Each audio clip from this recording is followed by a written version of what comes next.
Hi guys, this Mersanyo again at welcome ulit dito sa ating Kalingap Reports at alamin natin guys kung magkano estimated na kinita ni Ruel of Malalag at pang ilan nga ba siya dito sa super chat sa buong Pilipinas, no? Especially sa mundo ng YouTube. At alamin natin guys, samahan ninyo ako dito sa Kalingap News Update. At talaga naman at bakit ba natin kailangan to guys na alamin at ba't kailangan natin na magkaroon tayo ng data analysis dito sa Playboard, no, yung super chat. Syempre guys, para makita natin yung strength at yung weakness at kailan anong araw, sa anong araw at malalaman natin kung ano yung araw o panahon na malakas si Ruel of Malalag. So makakatulong yun guys. At the same time, titignan natin kung may nakapasok bang sa Kalingap dito sa super chat sa buong Pilipinas. So pinag-uusapan natin guys ay buong Pilipinas, no? At syempre, bago tayo mag-start, gusto ko muna guys na i-shout out muna ang lahat ng ating mga subscribers, no? At syempre, shout out muna natin guys yung si Kuya Bal Santos Matubang, no?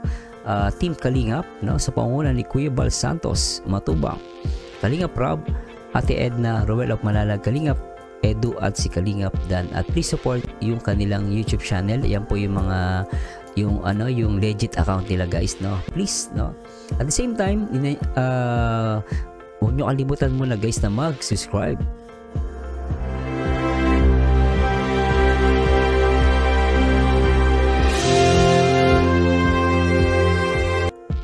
Syempre, i-click nyo lang guys yung subscribe at yung bell notification para updated kayo sa ating mga video. At syempre guys, welcome ko lahat ng aking mga bagong members dito sa aking YouTube channel. At syempre, sa mga nagpapadala ng thanks sa mga video reactions ko. Thanks so much po.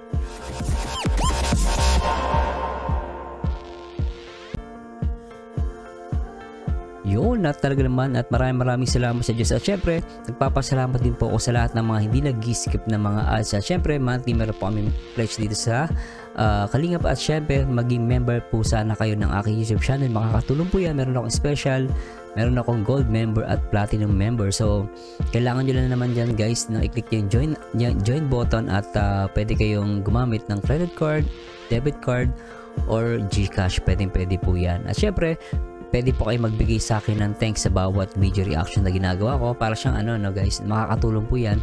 So any amount will do. At maraming salamat po. At syempre, shoutout sa ating mga members at parami sila ng parami. Sana dumami pa sila guys. At syempre, makakatulong yan sa aking YouTube channel.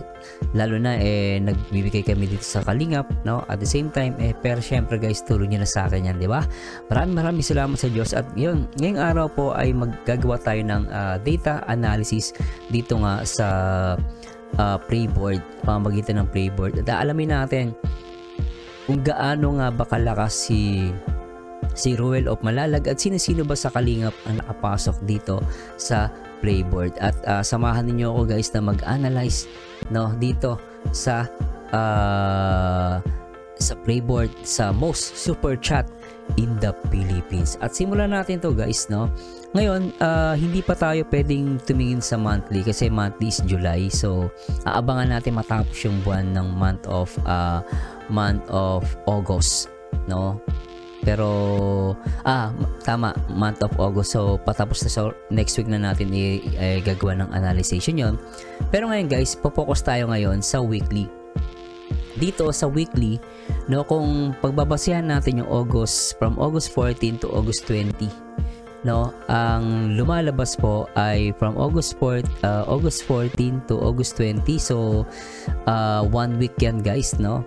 So 1 week, so lumalabas na pumapangatlo si Ruel of Malalag. Unang-una dyan si Kindred TV na may kinita siya na super chat revenue niya ay 134,789. At si Kuya Bal Santos sa pangalawang pwesto, no, na meron siyang 95,113.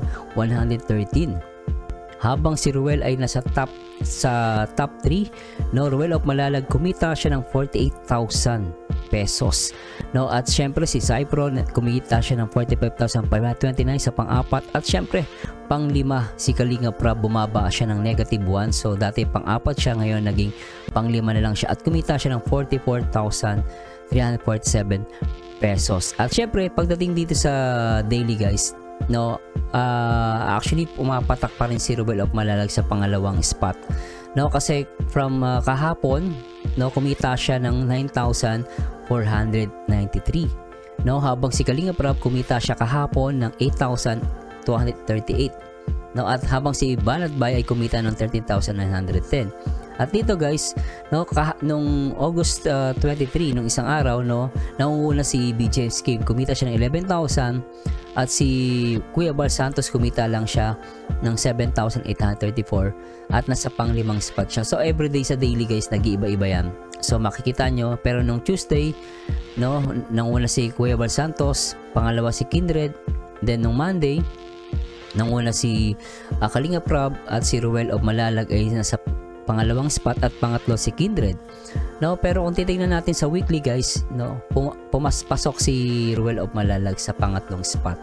Now tingnan muna natin guys yung kanyang YouTube channel. So yung YouTube channel ngayon guys, meron siyang 290,000 subscribers, no. At the same time, titingnan natin yung kanyang video. So tingnan natin muna yung summary ng video niya. So meron siyang 290,000 subscribers. So per day, meron siyang 1,000 plus na nagsubscribe sa kanya everyday. And then yung average niya na views sa buong isang araw, no, lahat na yung guys, lahat na in-upload niya, umaabot ng 126,606 per day, yung pinaka-average na video niya. Then super chat niya per day guys, ay nag-range ng 16,335, no.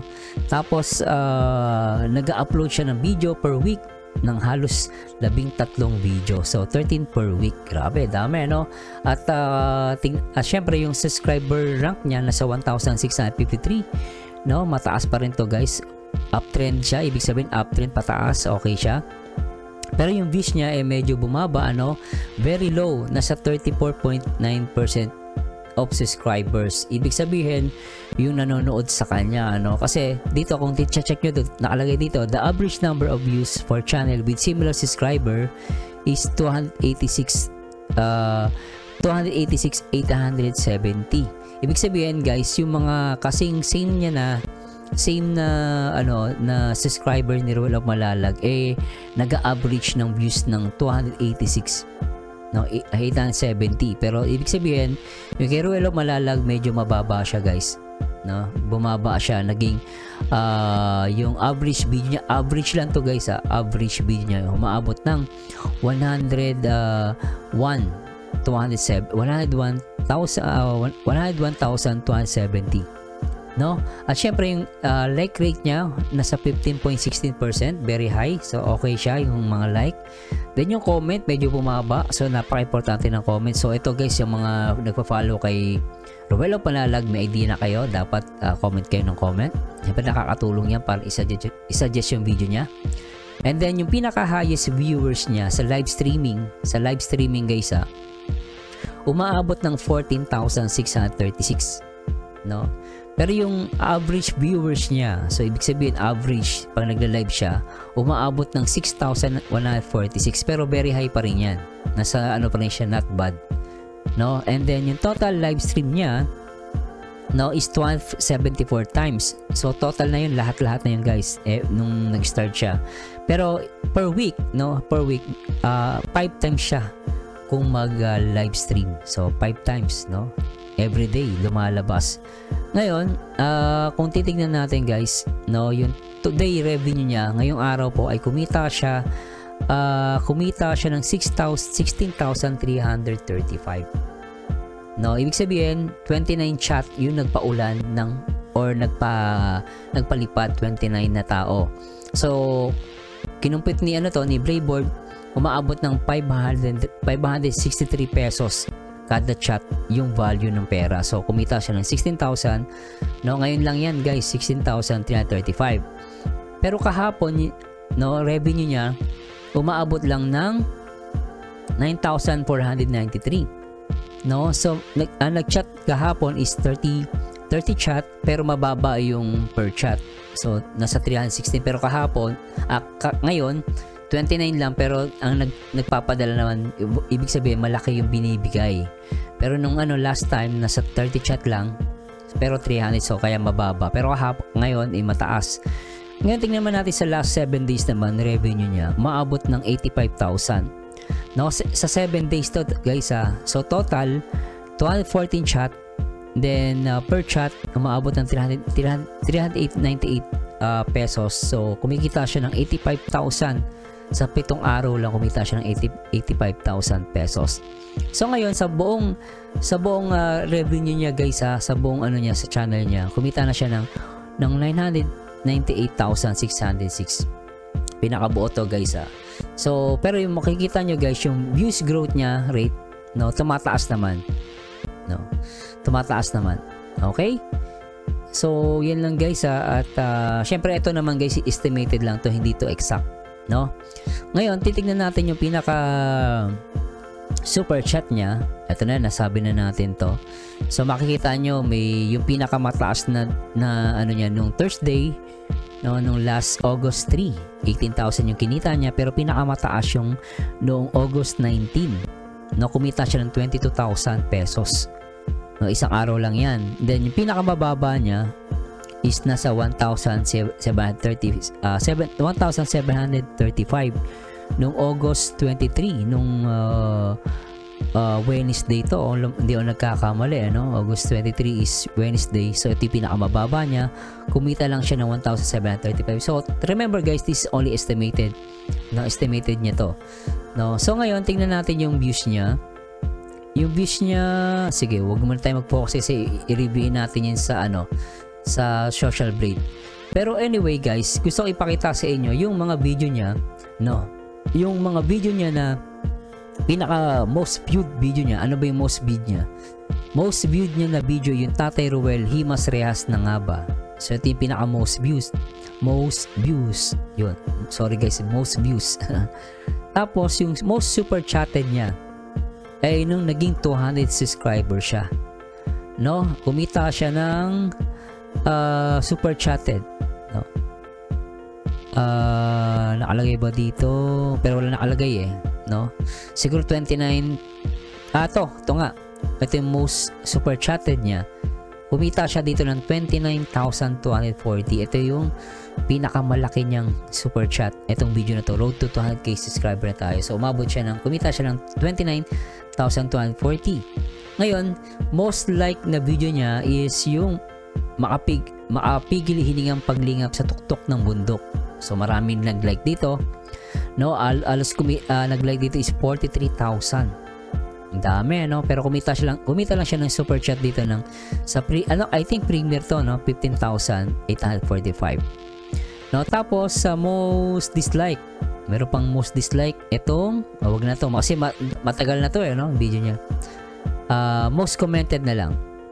Yon, sa Nanay Helen sinapak ni Tatay Ruel. Actual kong nakita. Ito yung most commented. Siguro medyo controversial, no?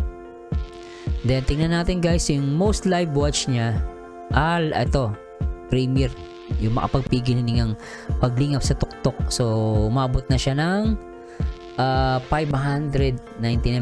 Almost kalating milyon na, no? Yun po. Syempre most video niya ulit itong part 2. Matagal na yung so wala pang yung most views niya, most viewed niyang video ay yung dati pa. So wala pang nakakatalo dito. Pero itong makapigil hiningang paglingap sa tuktok ng bundok, medyo pataas na to, na maaabutan niya tong part 2 Tatay Ruel. So yun guys, sana naunawaan nyo, no? So kung titignan natin guys, no, buong buo, no, i-ano natin to. So lumalabas sa Playboard super chatted estimated revenue for last 7 days ni Ruel of Malalag, no? Sa last 7 days kumita siya ng 87,440. Then yung kinita niya, and then yung by August 25 yung ngayon, kumita lang siya ng 16,791, and then yung nung isang araw kumita lang siya ng 9,757. So mataas yung ngayon, no? Matindi yung live ni Ruel ngayon, mataas. Okay, tuloy natin. Ngayon, so overall sa Playboard, no, Super Chat estimated revenue weekly from August 14 to August 20. Number 1 si Kindred TV. No, si Kindred ay kumita ng 138,547, no, for just 1 week, no, 7 days. Then si Kuya Bal Santos kumita siya ng 97,765. Then si Ruel of Malalag kumita naman siya ng 49,339 at si Cypro kumita ng 46,798 at number 5 is Kalinga Prab, kumita siya ng 45,584. Yun. At congratulations sa lahat ng mga guys pasok sa top 5 dito sa Super Chat ng buong isang linggo. Sana guys may natutunan kayo, nakuha nyo yung yung data analysis natin. Makakatulong kasi to guys para sa channel ni Ruel of Malalag. And syempre congratulations ulit kay Kuya Bal Santos. Si Kuya Bal, consistent talaga siya, lagi siyang pasok sa top 5 lalo dito sa Super Chat. Mapa monthly lagi siyang mataas, no? At syempre congratulations sa inyo guys, at sana no na nakatulong ako sa maliit na at nakahatid ko sa inyo ang kaunting or itong updated or itong Kalingap report. Kalingap news update, no? At maraming salamat sa Diyos, at please comment down below at sana ay tuloy-tuloy ang suporta dito kay Kuya Bal Santos, kay Kalingap Rob, kay Ruel of Malalag, kay Kalingap Dan, lahat guys, no? At abangan nyo guys yung ating yung sa Social Blade, yung most viewed na charity vlogger. So gagawa tayo for a week lang, and then next week siguro na natin yung per month, yung monthly na most viewed at yung super chatted, no, sa buwan ng August. At maraming salamat sa Diyos at samahan niyo ulit ako guys sa aking next data analysis dito sa ating report. At maraming salamat sa Diyos, at hanggang dito na lang po. Until next time guys. Bye bye. Ikaw na lang ang katabi buong gabi. O pwede tayo magpabagabag na lamig, o magdamag na gas, hindi buong gabi. Sarap ka dali, ikaw na lang ang katabi buong gabi. O pwede tayo magpabagabag na lamig, o magdamag na gas, hindi buong gabi. Sarap ka dali, ikaw na lang ang katabi buong gabi. O pwede tayo magpabagabag na lamig, o magdamag na gas, hindi buong gabi. Sarap ka dali, ikaw na lang ang katabi buong gabi. O pwede tayo magpabagabag na lamig, o magdamag na gas, hindi buong gabi. Sarap ka dali, ikaw na lang ang katabi buong gabi. O pwede tayo magpabagabag na lamig, o magdamag na gas, hindi buong gabi. Sarap ka dali, ikaw na lang ang katabi